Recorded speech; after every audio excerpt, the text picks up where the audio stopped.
നമുക്ക് ഈ വണ്ടിയിലേ നമുക്ക് വയനാട് ആ ചുരം ഉണ്ടല്ലോ ഒരു ദിവസം പോകണം കേട്ടോ.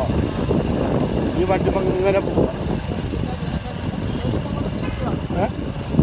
ആ രാവിലെ പോകണ്ടൊക്കെ പിറ്റേ രാവിലെ എത്ര മതി വൈകുന്നേരത്ത് എത്തൂല. ആ അത്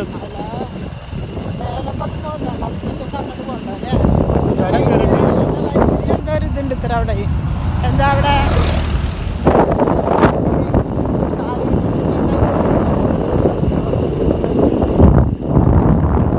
ഇതാണ്ട് ഇവിടെ മഞ്ഞ് അതുകൊണ്ട് വൈകുന്നേരമായ പോലെ ഉണ്ട് കാണുമ്പോൾ. ഇപ്പം നിങ്ങളെല്ലാവരും കണ്ടുനോക്കില്ലോ ഈ വഴിയിൽ ഇങ്ങനെ പാടത്തിൻ്റെ അതിനെ തൃപ്പാടം പിന്നെ വേറെ സ്ഥലത്ത് കൂടെ ഇങ്ങനെ